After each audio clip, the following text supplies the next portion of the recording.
Greetings, ladies and gentlemen, boys and girls. Welcome to the Brian Dainsberg podcast, Christian Living in a Complicated World.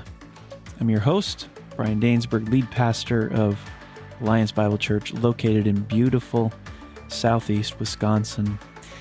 We're going to kick a hornet's nest today, as I'm going to talk through 5 reasons we should be wary of socialism. 5 reasons we should be wary of socialism. Kristian Niemietz is a German-born economist. Currently he's the senior research fellow at London Institute of Economic Affairs, and he has written a book called Socialism, the Failed Idea That Never Dies.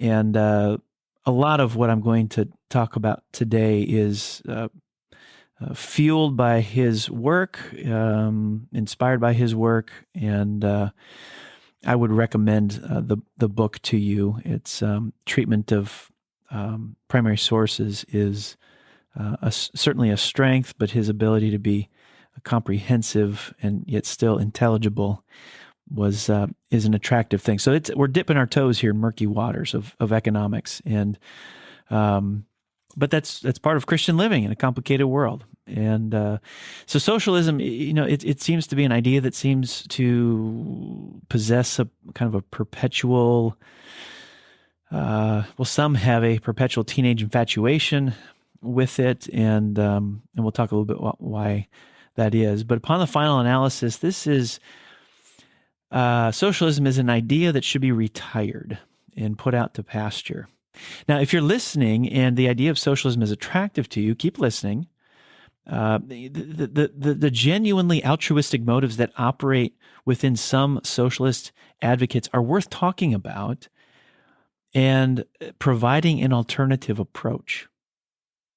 And obviously, being a pastor, I believe Christianity does that, and we'll look briefly at that at the end. Now, just so we understand what we're talking about, the definition of socialism, very straightforward. Let me say it so we're clear about what we're talking about.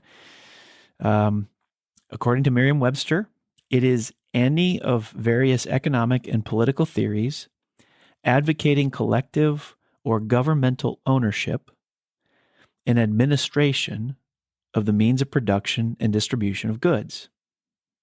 Let me say it again. It's any of various economic and political theories advocating collective or governmental ownership and administration of the means of production and distribution of goods. So we're talking about cars or kitchen sinks or golf clubs or chairs or teacups or whatever. Collective or governmental ownership and administration of the means of production of those things. Let me give you 5 reasons why I think we should be wary of it. Number 1 is its history of failure. Bottom line, if socialism put together a resume and it was a candidate for position on your staff or at your business, you would not hire it. Over the past 100 years, there have been more than 24 attempts to build a socialist society. Some of you who maybe aren't as well versed in history may not realize that this has been tried time and again. It's been tried in the Soviet Union, Yugoslavia, Albania, Poland, Vietnam, Bulgaria, Romania, Czechoslovakia, North Korea, Hungary, China, East Germany, Cuba, Tanzania, Benin, Laos, Algeria, South Yemen, Somalia, the Congo, Ethiopia, Cambodia, Mozambique, Angola, Nicaragua, and Venezuela, among other countries. And all of these attempts have ended in varying degrees of failure. Now, I know you're all smart, and you're asking the question, well, why does there continue to be a fascination with it? If it doesn't have a very good success rate, why is there a fascination with it? Well, there's a playbook that socialist admirers go to every time, and one of the repeated plays they run is to distance themselves from real-world examples of socialism, and Niemietz does a great job documenting this. So the standard line that you'll hear is, well, that wasn't real socialism. Noam Chomsky is one of the most well-known advocates for socialism. Here's what he says. He says this: calling the Soviet Union socialism is just a way to defame socialism. There hasn't been a shred of socialism in the Soviet Union. Now, of course, they called it socialism, but they also called it democracy. They were people's democracies. So if you think that the fall of the Soviet Union is a blow to socialism, you'll also think that it's a blow to democracy. After all, they call themselves democracies too. So why isn't it a blow to democracy? Makes as much sense. It had nothing to do with socialism. So that's the line. That wasn't real socialism is the standard line that you'll hear from advocates when confronted with socialism's repeated failures. Now, given that more than 24 attempts to build a socialist society have ended in varying degrees of failure, insisting that none of them were ever really socialist is the only way in which modern-day socialists can protect their worldview from refutation. However, and Niemietz points this out, he says there's a major flaw in this line of defense. The defense that says this wasn't really socialism. And the defense is usually only deployed after the event. That is, after a socialist experiment has already been widely discredited. In other words, you'll never hear, well, what we try to do in Albania, what we're going to try to do in Albania is not real socialism. You don't hear it on the front end. You don't hear what we're about to try in Benin is not real socialism. You don't hear it on the front end. The not real socialism argument is only deployed after it has failed. So the first reason we should be wary of socialism is its performance record. It doesn't have a resume worth hiring. Reason number two are some faulty premises. The conventional argument in favor of this starts usually like this, that there are profiteering corporations that are ripping off the public. And therefore, they need to be nationalized or state controlled to make them work for the common good. They have to be made accountable to the public rather than private shareholders. So it's this idea that profiteering corporations are ripping off the public. First of all, as Christians, there's nothing unchristian or unbiblical about earning a profit for your labor. Israel was a theocracy. They were both a people of God and a geopolitical nation. There are assumptions of earning profit all over the Mosaic Law. Yes, there were guardrails against greed, but turning a profit was a given. Second, in the UK at least, I don't know what it is in the United States. Niemietz's surveys are all done in the UK. Support for nationalization is strongest in sectors that turn just a 3 to 4% profit, which it isn't much. Basically, it's if your product costs, if you're charging the public $100 for your product, it means it took $97 to make it, to distribute it, to transport it, to ship it, whatever it is. So when they're saying the most popular sectors of nationalization in the UK are sectors that are turning 3 to 4% profit, this is not an economic argument. It's just a knee-jerk reaction. There's a general anti-profit motive, which is kind of the first faulty premise, an anti-profit motive in advocates of socialism. Second premise, that there's a huge assumption on the part of socialist admirers that the public sector, the state, is driven by altruistic motives, and that whatever is done by the state will be done for the common good. This assumption that sinful human beings who work in government will be more holy than sinful human beings who work in corporations and own small businesses is naive. Third faulty premise is that there's a conflict between satisfying people's needs and the aim of earning a profit. Socialism, I don't think, can figure out a way to allow these two to exist side by side. But think about it. Under conditions of voluntary exchange, all within the rule of law, how else can a company make a profit other than by supplying what people want at a price they're prepared to pay? It's not profitable to provide something people don't need. It's not profitable to provide something people need at a price they can't pay or don't want to pay. Meeting people's needs at a price they're prepared to pay and profit can dance together. They really can. Fourth is unrealistic collective control over productive resources. Nationalization brings industry under democratic control and makes it accountable to the people. But this is so patently unrealistic, it's laughable. The machinery of social control has never been devised. There's no conceivable way in which the American citizen can control the taxi cab system of transportation. So I'm wary of socialism, not just because of its history of failure, but because it's built on so many faulty premises, it seems to be untenable. Reason number 3 we should be wary of socialism is that socialism is a philosophical idea, not a workable system. According to Noam Chomsky, again, real socialism means to convert the means of production into the property of freely associated producers, and thus the social property of people who have liberated themselves from exploitation by their master as a fundamental step towards a broader realm of human freedom.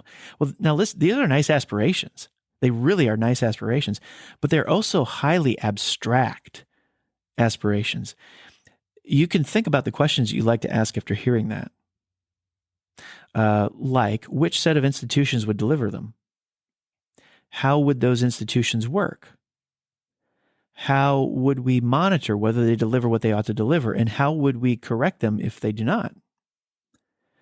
Giving workers ownership over the means of production is just an abstract aspiration. It's not a tangible description of an economic system. In a society with a population of over 330 million people, how would the workers manage their means of production collectively? How would that work? How would I, as an example, be able to meaningfully exercise control over my 130 millionth part of a steel mill or a car factory? Socialist advocates don't have an answer to these questions. This brings Niemietz to an important conclusion and observation. He writes this: contemporary socialists define real socialism in terms of the outcomes they would like to see, rather than the institutional setup which is supposed to produce those outcomes. It's a good observation. Contemporary socialists define real socialism in terms of the outcomes they would like to see, rather than the institutional setup which is supposed to produce those outcomes. Karl Marx, after all, who's got to be attributed with being a fountainhead of some of these ideas, Marx was not an economist, nor was he a politician, nor was he a businessman. You know what Marx did? Marx was a philosopher. And he came up with a philosophical system of thought that speaks in terms of outcomes, not a system designed to reach those outcomes. Reason number 4, free enterprise, while imperfect, has produced positive results. Before the advent of industrial free enterprise, virtually the whole of the world's population lived in abject poverty. Before the mid-19th century, it would have made a sense to measure poverty. It would not have made sense to measure poverty because such a measure wouldn't have shown anything interesting. Its long-term average would have been close to 100%. It's not coincidence that you start to see this change in the later 19th century when industrial free enterprise began to come alive. So for most of history, you've got all these markers. For most of history, you got the average life expectancy was below 30 years of age. This was partly a result of high infant mortality rates, but life expectancy among those who survived infancy was still well below 50 years. It was only with the spread of industrial free enterprise that life expectancy began to rise systematically over time, at first only in the Western world and then elsewhere. So globally today, the average life expectancy is now over 70 years. Now listen, no economic system will be perfect as long as human beings are involved with it. Everything we touch is going to be corrupted in some way. But free enterprise has a resume that includes some success. The global poverty rate is the lowest it's ever been in history. Global life expectancy, whether measured at birth or as remaining life expectancy at a given age, is its highest it's ever been in history. Global infant mortality rates are the lowest they've ever been in history. Global literacy rates are the highest they have ever been in history. One can almost pick any economic, social, or even environmental indicator at random and place a wager that it will have improved over the past 30 or 40 years. To a very large extent, these improvements have to be attributed to free enterprise. There are always exceptions, and there are other factors at play, but on the whole, measures of economic freedom are a very good predictor of the extent of improvement. What I think tends to happen is that free enterprise is judged by its shortcomings, which we should not simply gloss over or look over. Free enterprise has shortcomings, and we're right to identify those and criticize those. But socialism is judged as an idea in the intentions of its proponents. When you judge actual results, when actual results are judged against aspirational results, free enterprise can never win. If we can be honest about socialism's actual results, its failures, we will see that however imperfect free enterprise is, it still remains the best economic system that exists today. Number 5, fifth reason we should be wary. Socialism concentrates power. Free enterprise dilutes power. We still have not seen, and this is interesting to track historically in these 24 countries I listed at the beginning, we still have not seen a socialist experiment which has not sooner or later descended into authoritarianism. Even if we provide the benefit of the doubt that socialists never aspired to create authoritarian societies, they inevitably descend into them. Socialism always ends up concentrating power with a few. Niemietz writes this. He says, democratic collective ownership can work perfectly well, but only in a small, homogeneous, voluntary communities with simple economies. Now, Niemietz uses the classic example of the Israeli kibbutz. He writes this, one can meaningfully say that the community as a whole organizes its economic affairs collectively and democratically. But even then, a kibbutz cannot be considered an alternative to the market economy. A kibbutz is not an economy in its own right. It is an actor within an economy, namely the predominantly market-based economy of Israel and beyond. This is what allows each kibbutz to specialize in a narrow, manageable range of economic activities. The kibbutz can be a perfectly viable model, but a quick glance at the history of kibbutzim is enough to make clear that that model is neither scalable nor transferable. Kibbutzim have never grown beyond a certain size.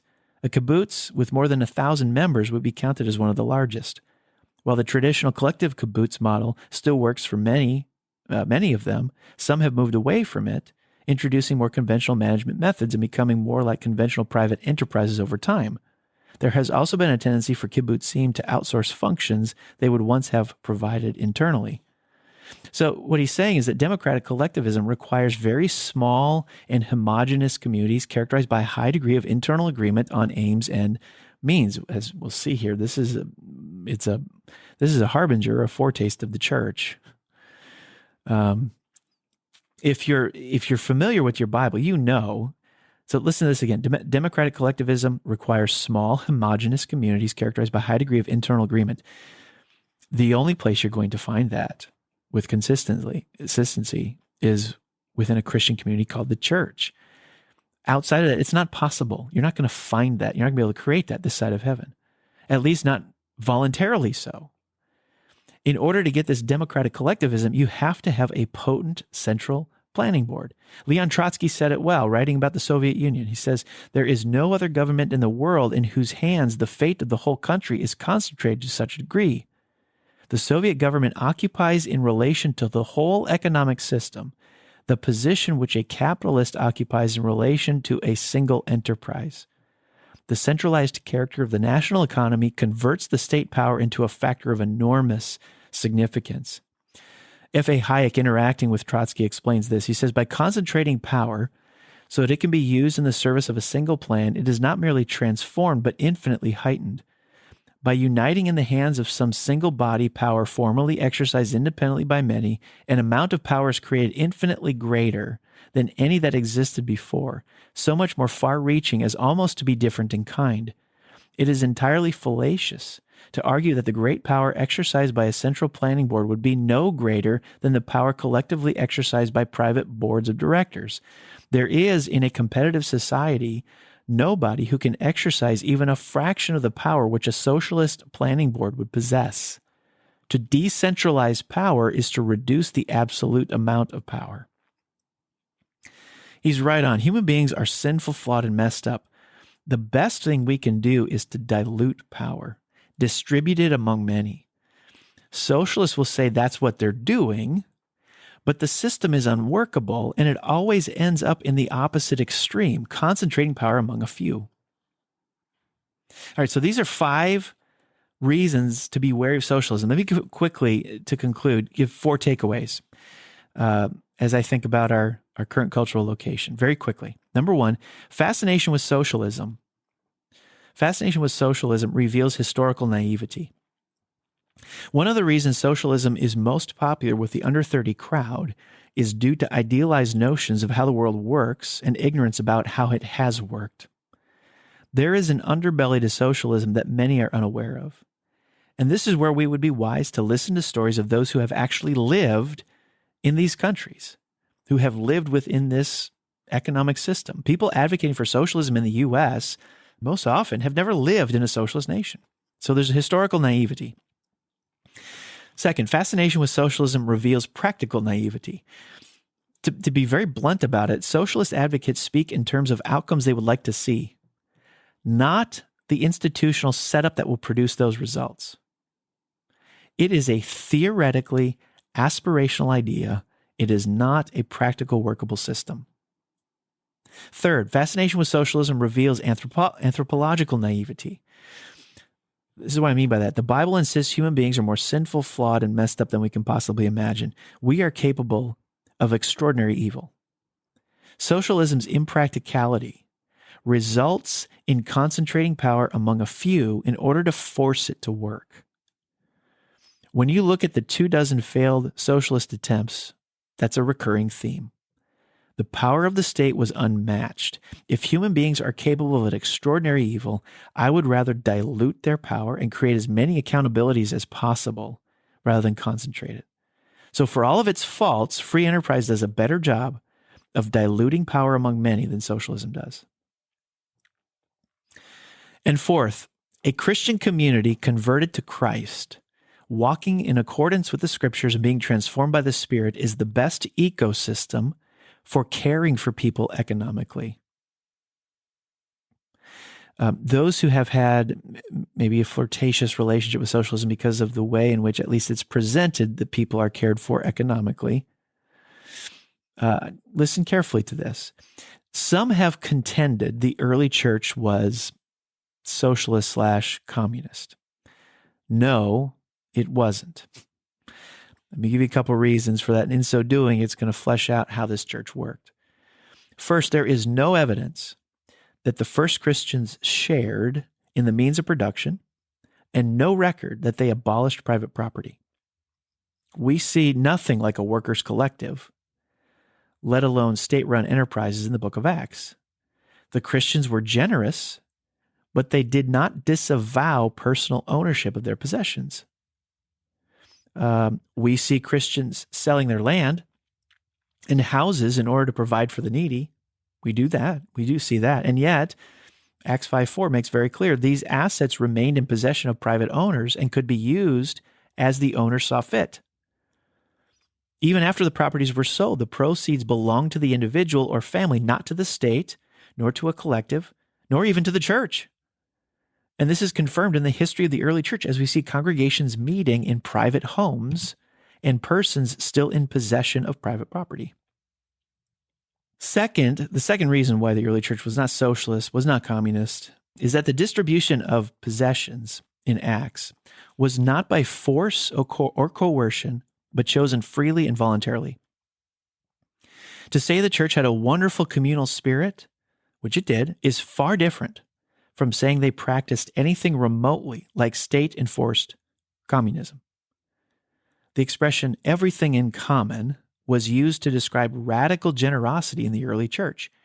Sharing in the church was and is a clear sign of the inbreaking of the kingdom, but nowhere in the New Testament do we see the church embody or support a practice that forces wealth redistribution at penalty of church-run discipline or penalty of the state-run sword.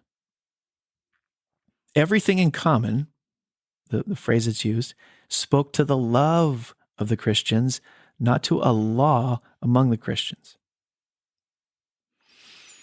Now, throughout my years in pastoral ministry, I've maintained to this day that if you want to see the poor cared for, watch how gospel-centered, spirit-empowered churches do it. That's the model. And the example held out in Acts marries together private property ownership with voluntary contributions. Let me leave you with this. Acts chapter 2, Verse 45, and they were selling their possessions. They were selling their possessions, voluntarily selling their possessions and belongings and distributing the proceeds to all as any had need. We want to see people cared for economically. The best thing we can do is to see them become part of the church. Lots to think about. Thank you for joining me today, and we will see you next time.